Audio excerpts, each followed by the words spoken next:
Hey, it's Jung. I've got another movement of the day post for you. Today's mod I'm going to call something like the micro hip hinge standing drill. No, you don't need a punching bag. That's just there because I had to clean out the gym today and we shifted some stuff around temporarily. But yay, clean gym. Okay, the hip hinge. We've spoken about, everybody talks about it. You can't get around it. It's a fundamental movement pattern you need to master. If you haven't mastered it, this is where we could segment or break out a portion of the hip hinge so it will help you on your way. If you have mastered the hip hinge, oh, this is going to level you up. This is going to help you basically deconstruct the hip hinge, but use it to basically be ready for anything. It's going to help everyone as far as a mind-body awareness body scan drill. So be ready to really pay attention and focus and do it, when you have the wherewithal to really concentrate and focus on your body. I suggest, you don't need any equipment, but I suggest that you try it with your shoes off, barefoot. And also, these are micro movements that we're talking about, things that you may not be able to really see or tell as I demonstrate it. So, really try to feel it for yourself, or just, jump into my body and feel it as I'm doing it. If I was with you, I would have like a plumb line set up so that we could bisect and dissect, everything that's going on. And I would also, of course, have tactile, use my hands for tactile cues. Strictly professional. All right. The cue that I will give you, though, instead of to say hinge and, push your hips back, because there's several ways people could push their hips back. They could, do a exaggerated anterior tilt and stick their butt out like this, okay, where you're sticking out your stomach, you have that arch. They might hinge basically at the waist, okay, and do it like that, or they might just push it, too far back without the actual hinge. That's all possible. So instead of that, I'm going to cue you. You may not like this, but let's imagine that you're standing straight without a hinge, and this point of your pelvis that sticks out the most, we're going to have a laser beam that's coming straight at it, okay? If you don't move, it's going to hit your pelvis. We also have another laser beam that's going to come behind your bum about an inch, okay? We don't want to touch either laser beam. So, as that's coming forward, in order to avoid that laser beam, we're going to just press back right at that break, but only enough that we're not going to also touch that laser beam behind us. All right, so it's very small.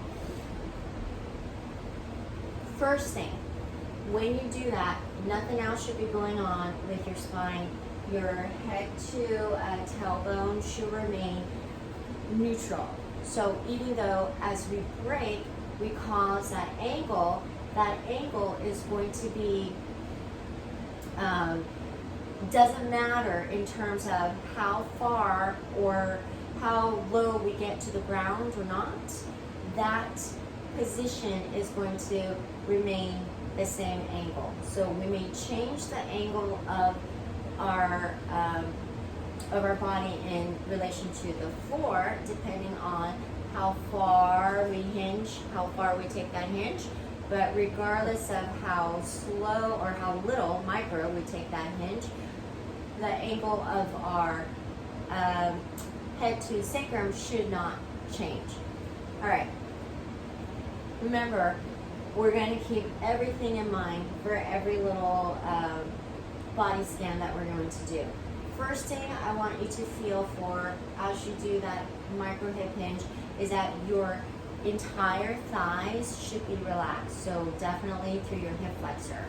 No tension in that hip flexor, because as you were holding yourself straight up, you were using your hip flexor, or hip flexors are often tight anyway, but as you hinge back there and break at that hinge line, let's just call it, you're going to relax that entire upper leg area, including your hip flexors. That also should relax your knees, okay? So you should be able to kind of shimmy your knees, again, without breaking your hinge angle.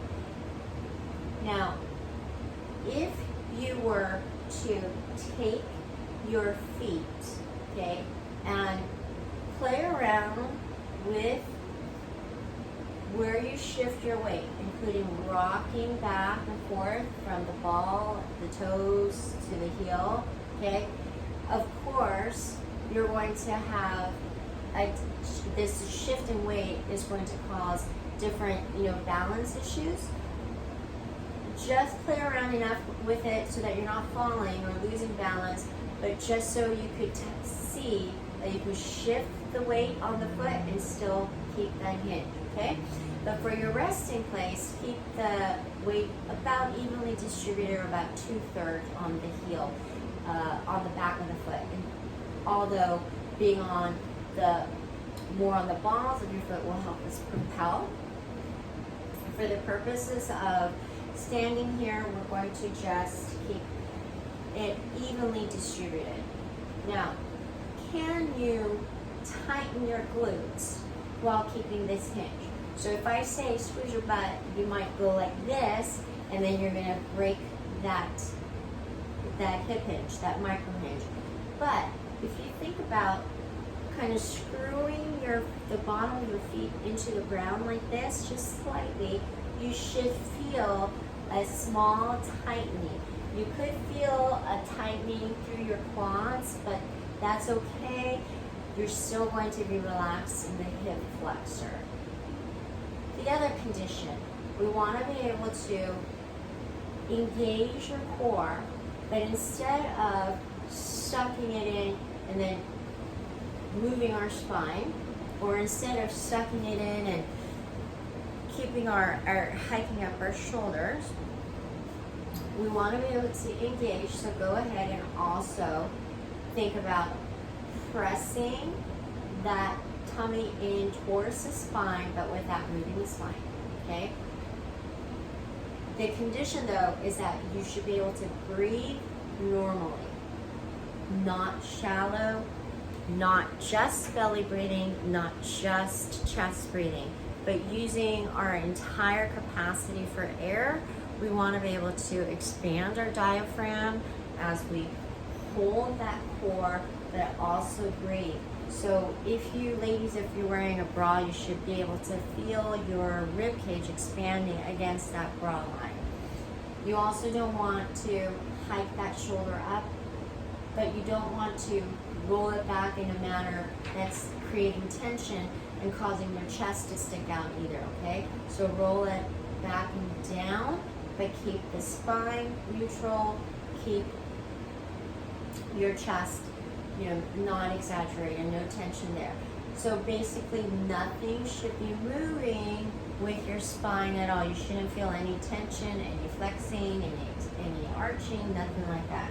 Okay, so there's your ready for anything position.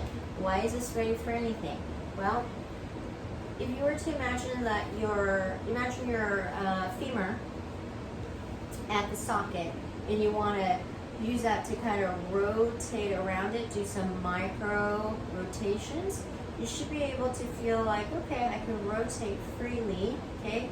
Versus if you're too locked and you don't have that micro hinge, then you could kind of move forward, backward, but you'll feel a lot of tension. But if you have that micro hinge, then you should be able to move kind of around, okay? The reason for this is that this is giving you the ability to take it from here into any direction while still keeping that neutral spine and micro hinge. So if you were to get knocked back, instead of falling back like this, you should be able to keep that hinge and step back, step to the side, step to the ankle. Of course, if you were like in the middle of an actual exercise or sports or something like that, you'll have a lower hinge, and from here you could propel off with more power. But from a standing position, you know, this helps you be able to move in any direction and protect yourself, because guess what? You're gonna move. You're gonna move if you have to. If your toddler is about to fall off the chair, you're going to lurch to catch that child or anything like that, right? So you could do that and end up tweaking yourself, twisting something, spraining something, you know, straining something, or you could have drilled a movement pattern in to help you move with better just speed and reaction while protecting yourself all the while, okay? If nothing else, it's been a fun mind-body scan, right? So this is Jung signing off. I hope you give it a try. Start where you are, do what you can, use what you have, and move something.